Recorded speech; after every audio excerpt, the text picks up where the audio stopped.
Beyond and hello, everyone. My name is Jonathon Dornbush, and this is Beyond episode 607, a wonderful viewer and listener mailbag episode. I am joined this week by Brian Altano. I have the giggles. Lucy O'Brien. I also have the giggles. And all the way from our off-site satellite studio, Max Scoville. Hey, what's up? Coming to you live from my mother's kitchen. Is that a new startup restaurant in San Francisco?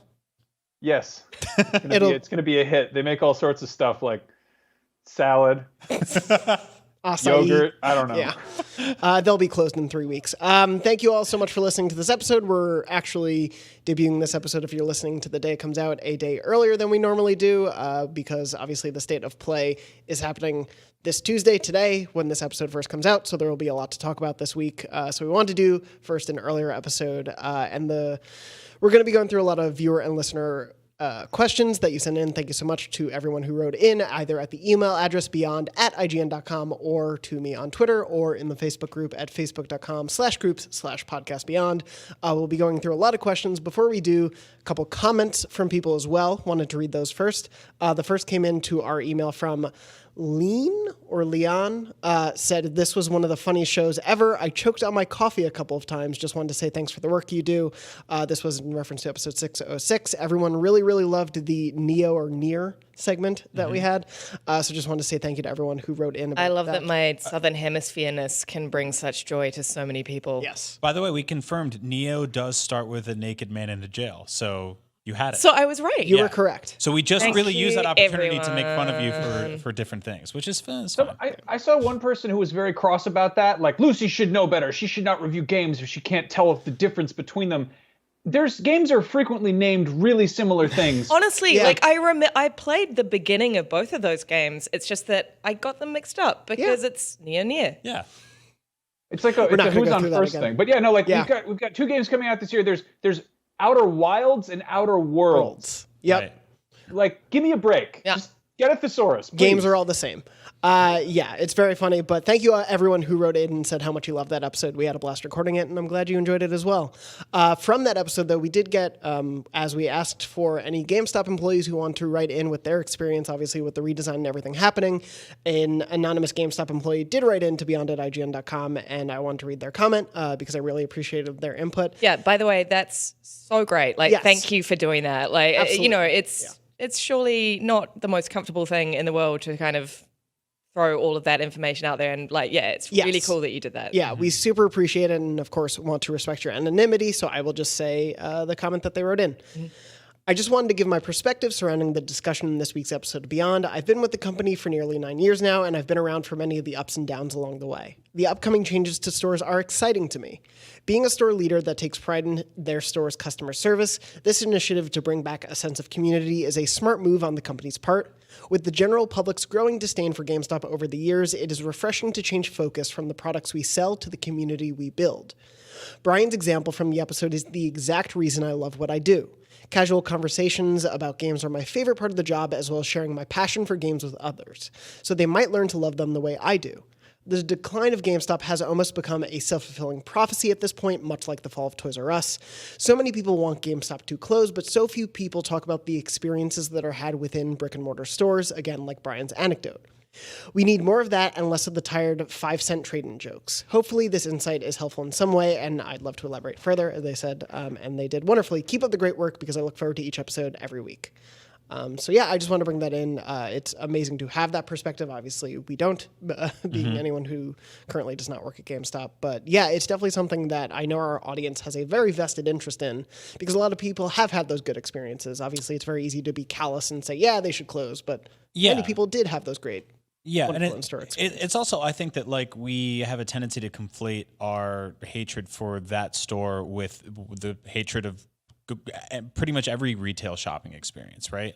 I mean, we're so conditioned to have things instantly delivered within hours at this point that I've had bad retail experiences at the grocery store, and that's the place that I'm not going to stop going to, or going to buy clothes or something like that. It just happens everywhere. I actually went to a GameStop this morning, 2 days before it's closing permanently, the one on Market Street in San Francisco, we talked about in the last episode, to pick up my Switch Lite. And I was thinking, I have been coming to the store periodically throughout the years, and I'm going to have, I will have some nostalgia for that.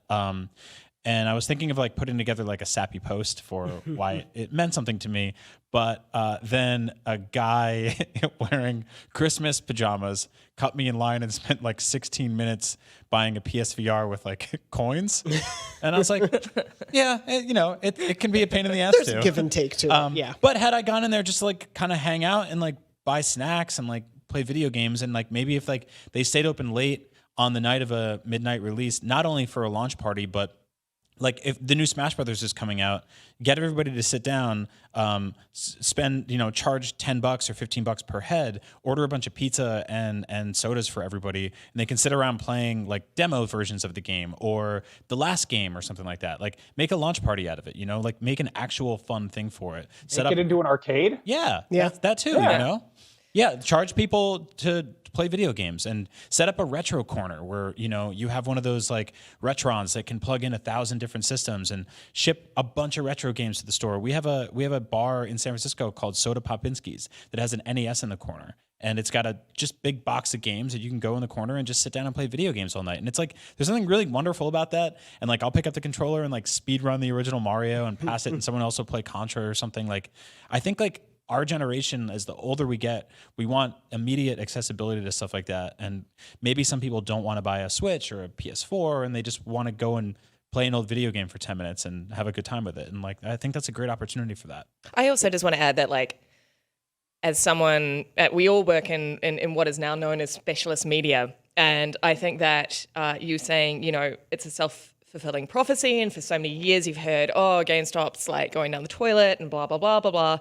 We hear that a lot as well. Like IGN is just trash. IGN is still around. Blah, blah, blah. You know what I mean? Like, and it's I just find it really wonderful that I don't know that you still have faith in your store and in the chain and the brand, because like that's something that we have to have as well. Otherwise, we would not be here. Yeah. And I just think it's really awesome that. That this is an exciting thing. It's seen as an exciting thing internally, and I really just wish you guys the best of luck. Yep. Yeah, absolutely. So, somebody in the YouTube comments pointed out that they've worked at, they said they worked at GameStops in Connecticut and Virginia, and that it's not as bad as we made it sound. And that's totally true, because we live in San Francisco, which is a place that is prone to lots and lots of things closing on a regular basis. Yeah. I think in the last 2 weeks, I think 4 restaurants in our immediate vicinity that were like regular lunch locations just went out of business. Yeah. So it's pretty, it's easy to get apocalyptic about it. I was actually also talking, and again, this happens. You create a scenario based on the anecdotal evidence happening directly in front of you. But I was talking to the clerk this morning, and I was like, I bought my Switch Lite, and I was like, oh, do you have any cases for it? And she was like, we didn't get anything because we're closing in 2 days. So they sent us nothing, like no accessories, no anything.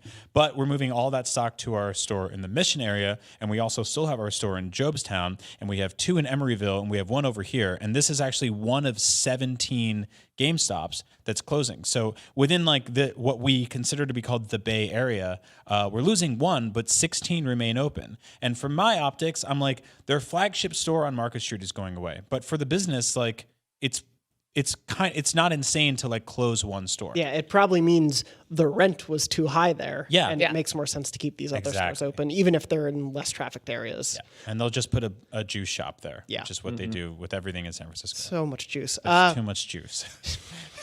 Anyway, thank you so much for writing in with that comment. Sorry, I just need to interrupt. Yeah. So a friend of mine who will remain anonymous went to this underground kind of health thing where it's all of these very intense health people gather. And it's like scientists, it's like scientists and doctors, and basically they go and talk about the future of health. And she asked one of them, give me some trade secret, give me a health secret that no one else knows, that you guys talk about on the regular. And they're like, no, we mustn't, it's secret, blah, blah, blah. And she was like, just give me one thing. Why does he have that voice? We shan't. We shan't. Heavens to Betsy. So they said, give me one thing. And then this person said, don't drink juice. Wow. Apparently, it's really, really bad for you. I mean, it's got a ton of sugar. Yeah, but apparently it gives you nothing and just sucks you dry. Does that count for smoothies too? I didn't ask that. like I didn't know. Can you go back? Can your friend go back? Your friend in the underground pit of doctors. Well, outside of Juice, we also occasionally talk about PlayStation on the show. So before we get into questions, some of which are about PlayStation, I did want to ask, as I mentioned, the third State of Play was announced in between episodes. This episode will go live before that episode, that State of Play, but of course you can also make fun of us for all of the wrong predictions we're about to give. I wanted to ask each of you, what's one thing you really hope will be shown in the State of Play? We know that The Last of Us Part 2 will be there in some capacity, but we don't know how much. But other than that, the State of Play is a total mystery right now. New game reveals, no PS5, but that's it. So what is one thing, and I'll start with you, Brian, what is one thing you would like to see from the State of Play? I really want this, like pie in the sky. Oh, yeah, yeah. Like totally insane. I want like a PSVR redesign. Okay. Like a slim Oculus Quest style PSVR redesign that they say will work with something that will bridge PlayStation 4 and 5. Won't happen. It'd be nice. Yeah, that'd be nice. Lucy, what about you? Well, I'm just, going off The Last of Us because really that is what I wanted to see. And I'm so pleased that we're actually going to get something. I would like a release date. And I also would really like a great cinematic trailer. Yeah. Like I know that, there's a media event, so I know that we're going to get into more sort of chunky, detailed gameplay stuff later on. But for me, I just want something that's going to make the hairs on my arms stand on end. Yeah, just sets the stage of what we'll see more of. And Max, what about you? I'd like a tease of something completely brand new we haven't heard anything about. It seems like, I don't know, it seems like, well, Sony wasn't at E3. We're probably not having a PSX this year, but I feel like we're probably going to get something like this at the Video Game Awards if those happen. But I always love it when there's sort of like a little glimmer of like a logo reveal, and you're like, what is this? And it's something for us to totally hypothesize and guess about for the next 18 months. But yeah.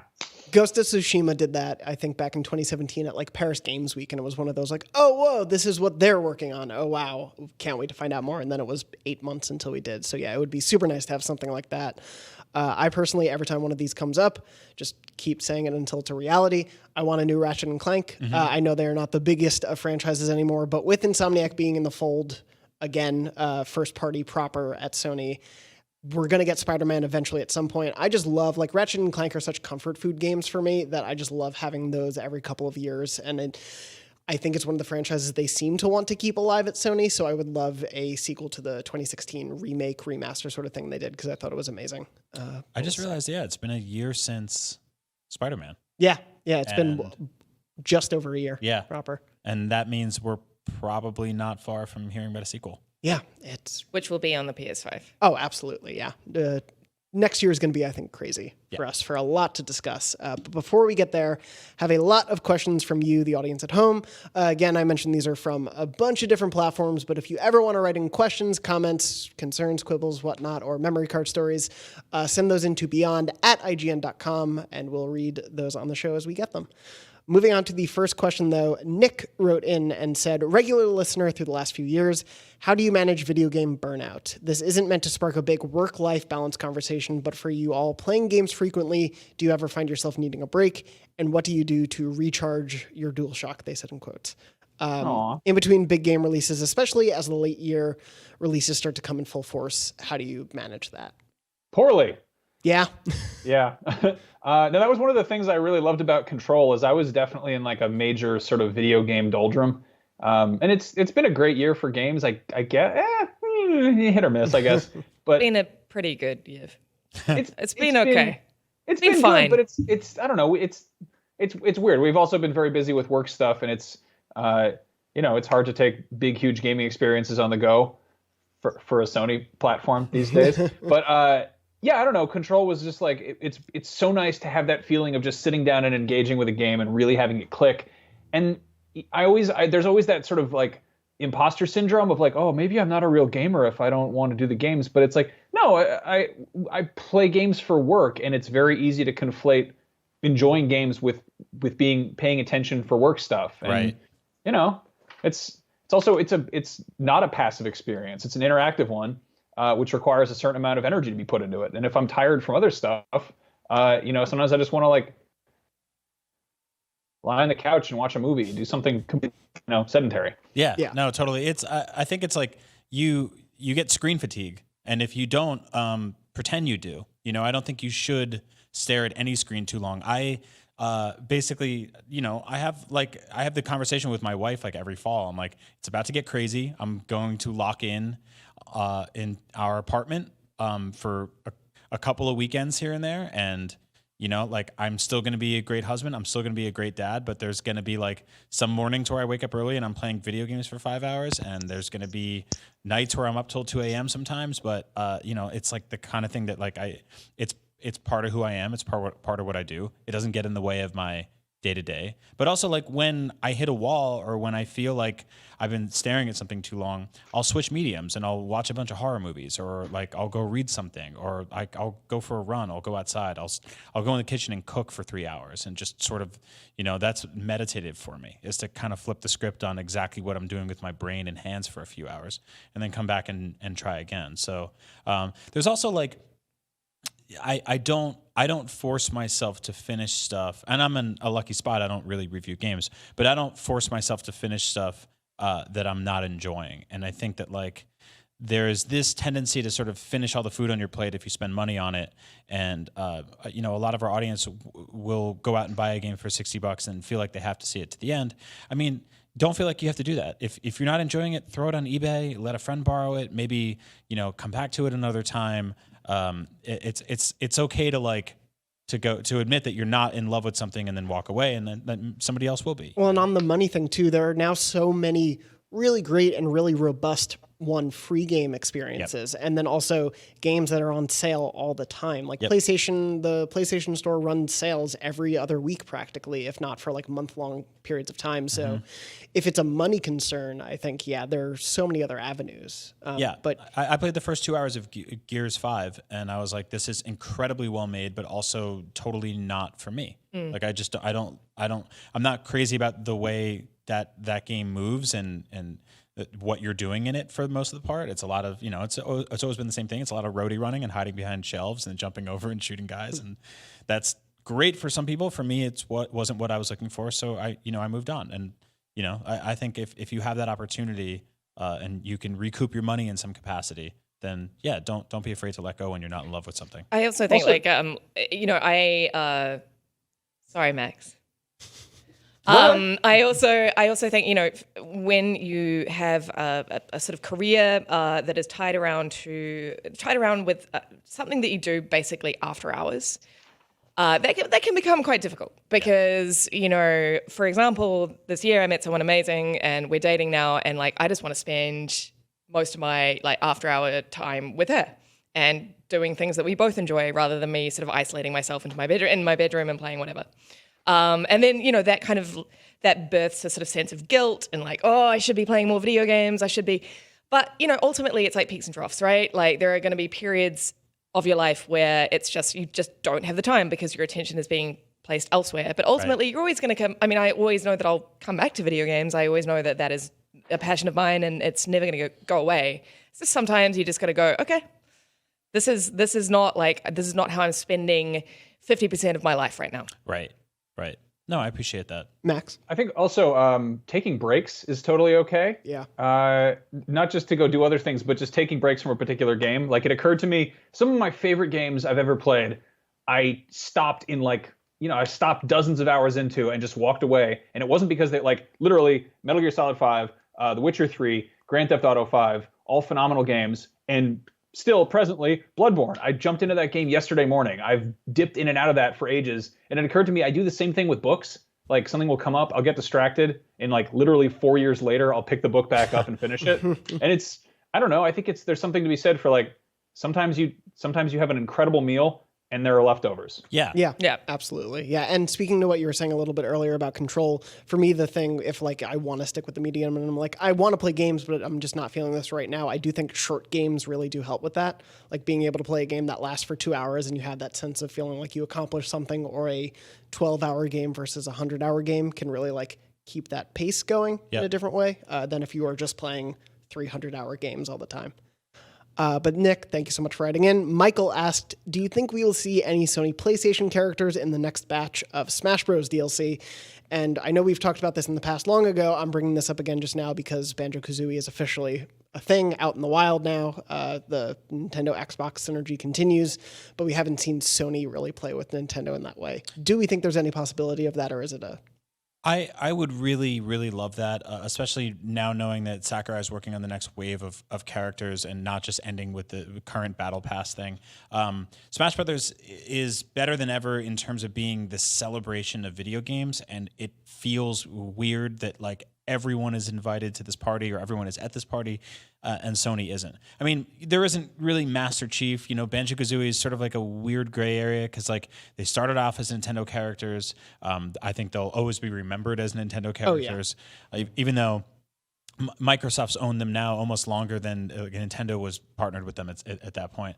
But I would love to see that happen because like we got PlayStation All-Stars, and that's just like it wasn't enough to sustain itself on its own. At the time, I don't think they had the stable of characters that they needed to have. They had to pull in some third-party stuff. That said, I think if they took a crack at that again and brought in, you know, people like Spider-Man and stuff and guys from The Last of Us. That also came out at a bad time for Sony hardware. Like they weren't in the lead. Yeah. If that game came out for PS4 now, yeah, that'd be a different conversation. Oh, totally. Oh, yeah. I mean, that would be probably one of the best selling games on MPD. The gameplay would need to be reworked a bit. But, sure. I would really, really love that. I'm keeping the hope alive that something like that happens because I think that, like, in terms of reaching into the archives of famous characters from history, that's happened so many times, and it's happened so many times well.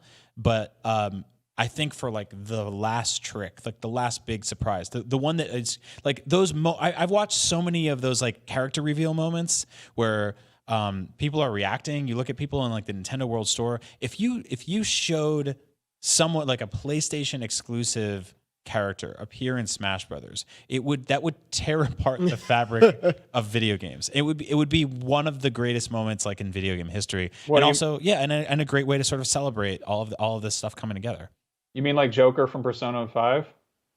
Yeah, but I mean that was sort of there, but like, that's the weird one, yeah, because Joker that game is a PlayStation exclusive, but Joker is now going to appear in a Switch game, and in other places. But yeah, that was such a massive moment because I think that's the closest we've ever gotten to something. I mean, like Snake, right? Yeah. Snake's the big one if you look back, but even that's like it doesn't really feel like that's a PlayStation thing. Although a lot of his levels are inspired by that. So I guess that's the, no pun intended, the only way to really sneak in PlayStation right now. That pun was intended. Yeah, that was very intended. But I would love to see more. I would love to see something that's like front and center PlayStation. In the way that Sakurai mentioned Banjo-Kazooie being playable on Xbox at the last presentation he gave. Like he was basically like, go play his game on Xbox. To have him be like, buy a PS4 and check out Spider-Man would be like amazing. Yeah. Pun intended. What about you guys? Do you think we'll see? You got me, Lucy? I was gonna say I think Sega's got a bunch of stuff in their stable, and they're clearly tight with Nintendo. I mean, Joker was a great example of that. I think it would be pretty cool. I keep saying this, but if they got the Yakuza guys on there, they've been around in games for like 15 years at this point. They are primarily, I mean, they are distinctly video game characters. There's also that sort of wonderful. I don't know what you call it. There's that fish out of water thing that you have with like Snake or like, Simon Belmont, where you're like, this is like tough guy and they're like fighting Jigglypuff or whatever. Yeah. I could also see, somebody like, is Dr. Robotnik in there at all? As like an Echo Fighter? He shows up in like a trophy assist. He's a nuisance, basically. Yeah. Yeah, I mean, it would be cool if he was a dedicated character. We got like King K. Rool, which is, he's a Nintendo character, but like Robotnik's like he's one of the greats of sort of video game icons, and I think the sort of the Sega Nintendo war is definitely water under the bridge at this point. Mm-hmm. You know who I want to see? I want to see Norman Reedus from Death Stranding with his giant backpack, just like slowly making his way across the stage. Yep. Like people just like kicking the ever-loving, throwing his baby at people. Yeah. Well, if he kicks too much, he gets an ingrown toenail and he has to take the shoe off and take care of it. I mentioned Spider-Man, but he is, he didn't originate in video games, and that's like the rules that Sakurai has placed. Yeah. And that's what makes it a little trickier. Kratos. Yeah. Yeah. Maybe. We'll see. I want to see him like fighting people, but not tearing their heads off. Yeah. Show some restraint, Kratos. that axe just like lightly grazes Kirby. It's hard to do it with the axe for sure. Yeah.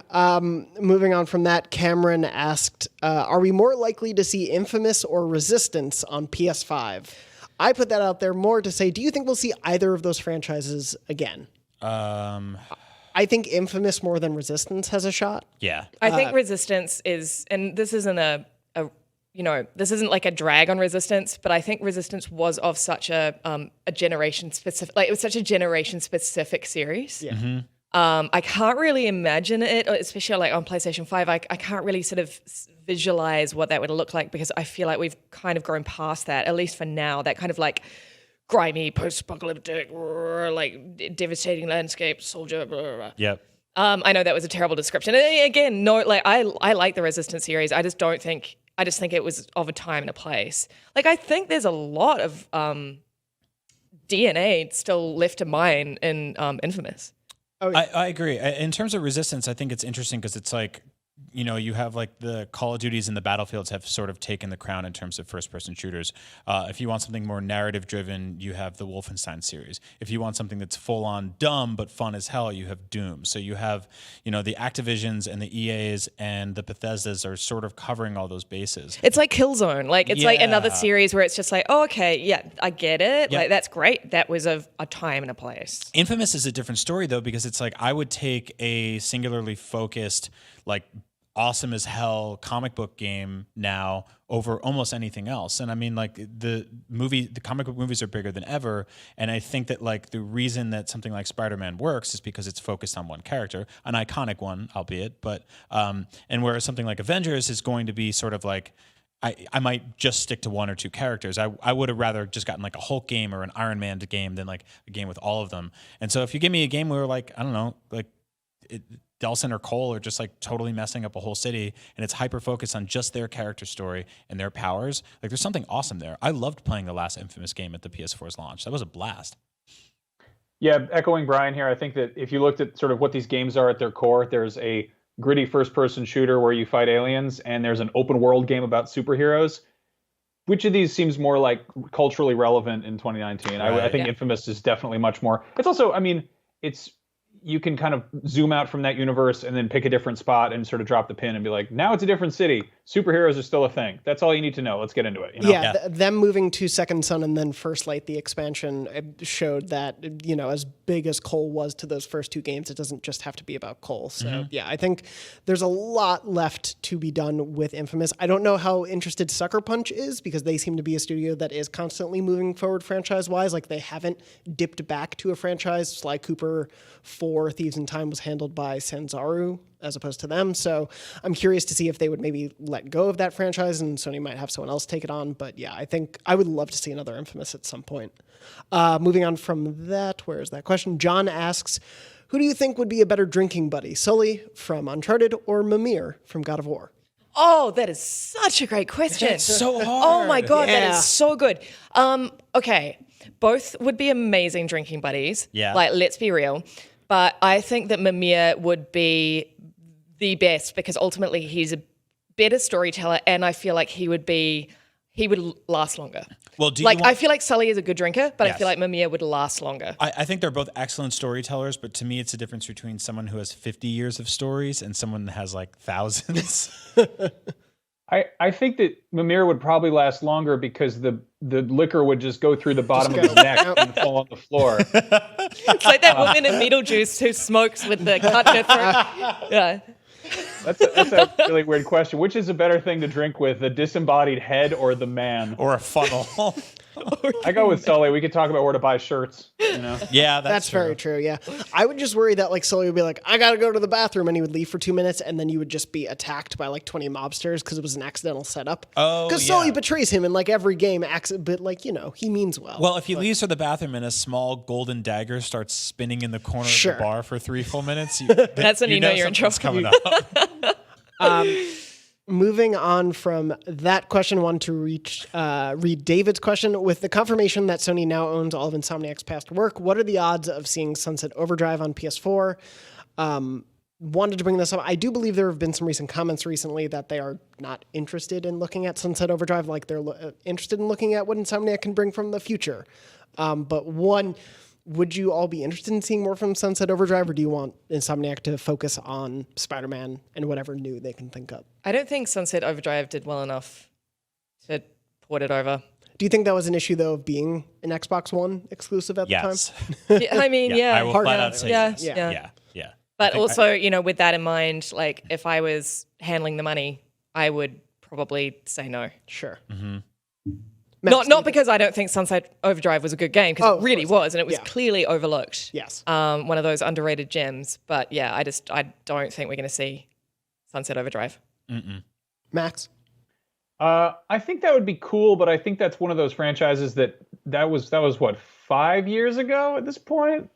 Yeah, I think so. Something like that. Like it's one of those ones where if you pull it out, you're gonna like, oh, some stuff about this is definitely aged. Like that felt like a sort of like a more archaic open world game. Mm-hmm.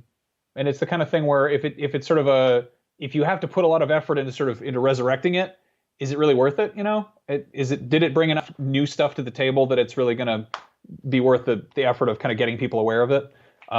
Also, anecdotally, there's a Netflix show premiering this next month called Daybreak, which totally looks like if you made a teen comedy about Sunset Overdrive. Oh, interesting. It's like apocalyptic zombie teenagers. Huh. Maybe that's the future for Sunset Overdrive, a Netflix show, since so many games are going that way. Moving on from that, Corky asked, what's the absolute earliest Guerrilla gives us a look at Horizon Zero Dawn 2? Do you think it will be a launch game for the next PlayStation? No. But I do think we'll hear about it at some point, very soon. Launch title?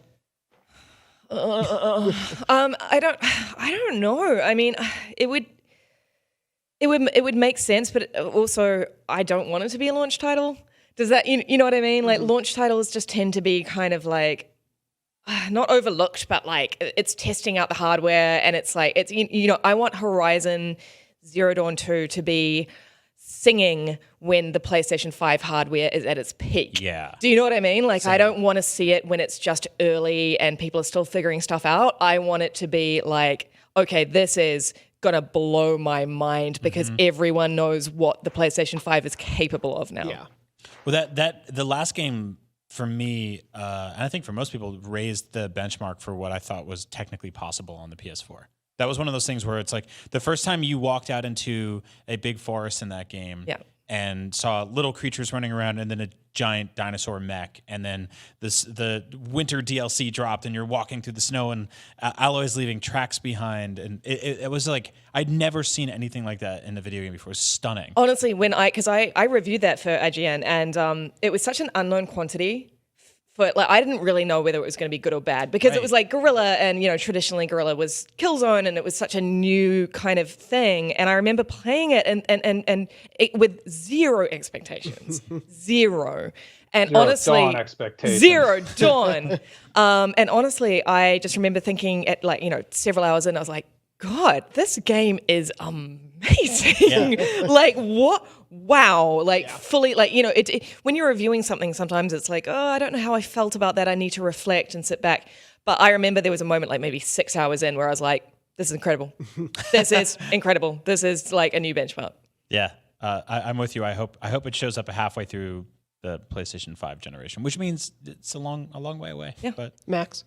I'm with you on that. I think that it's possible we get like a tease in advance of the sort of launch of the PS5, like one of those like coming exclusively to PlayStation 5 eventually, I think it's also very likely that we get, not very likely, this is a random hypothesis. I think that we get a sort of a PS5 remaster redux rejiggering of Horizon Zero Dawn on PS5, kind of like we did with the Uncharted collection before we got Uncharted 4.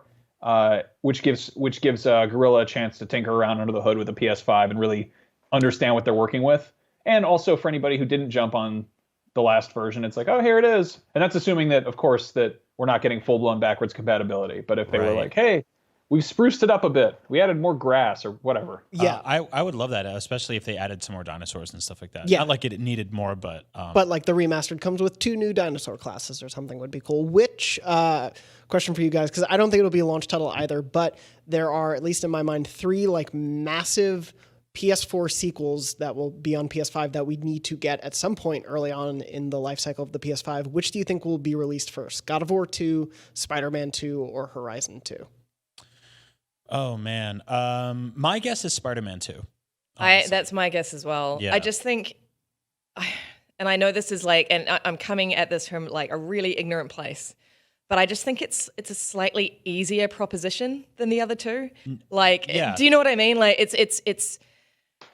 it's going to, I mean, it's still going to be a massive undertaking because that game was huge, but I still think that in terms of transferring, everything into a sequel on the PlayStation 5, it's going to be, it's more of a no-brainer slam dunk than the other two.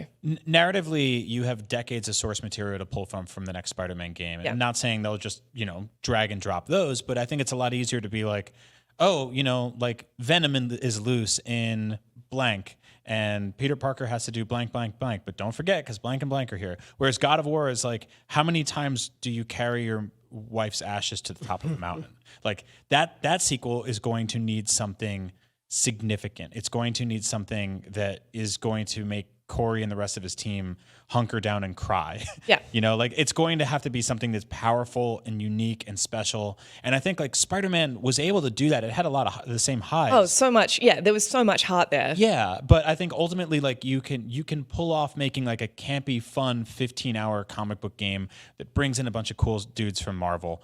Whereas like the next God of War game has to really tackle like the next phase in these people's lives. And I think that's like a massive undertaking. The bar is really high. And same with Horizon Zero Dawn. Mm-hmm.